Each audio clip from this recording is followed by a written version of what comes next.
Hello to my fellow history lovers and people who think if I learn something new today, it will be a good day. So I just finished reading this great book called Unreasonable Hospitality, and it's about this guy who takes a no-star restaurant and makes it into a 3-star Michelin restaurant.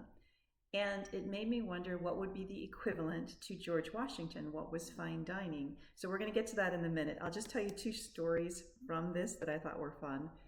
The purpose of this is unreasonable hospitality. So not as only is it great food, but it's about hospitality. So they have a group of 4 Europeans who are having dinner there. And the waitstaff overhears one of them say, "Oh, we went to all these great, famous New York, that's where they're in, restaurants, but we never got a New York hot dog." So, and they're flying out the next morning. So the restaurant secretly sends out a guy with like a $5 bill and says, "Get a street hot dog." They bring it back to the chef, who is aghast, but they're like, no, this is important. Divide it into 4 because there's 4 of them, make it fancy like they do. And so at the end of the meal, they bring out this platter with 4 tiny little pieces of hot dog and say, "We wouldn't want you to go back to Europe without a New York hot dog." So of course the people were flabbergasted and thought how very hospitable.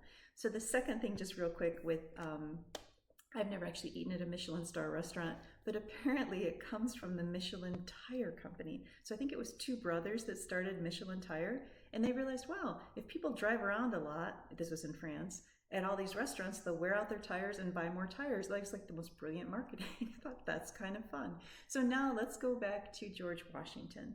Well, first of all, he would much have preferred to come to a private home than to the inn. So he would come to your kitchen or my kitchen, our homes, far before an inn, partly because inns were smoky, they were crowded, not as safe, especially as he becomes the president, and also the food might be a murky sort of gray soup.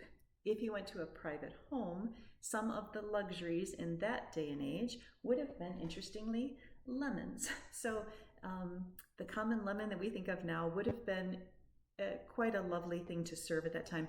It wouldn't have been the same as a pineapple. I told you in an earlier video, in the Revolutionary War era, pineapples were worth the modern equivalent of thousands. Like you could sort of buy a horse or buy a pineapple. That's how special they were. But the other thing that would have been really special in the kind of homes he would have dined in would have been ice cream, because you couldn't get ice except winter. So if you could have ice stored, you could afford sugar and cream. You could actually make ice cream in, say, July, and that would have been considered very, very, very high-end dining. So anyway, thank you for letting me share. Really enjoyed the book. If you're interested, Unreasonable Hospitality, and I'll see you later.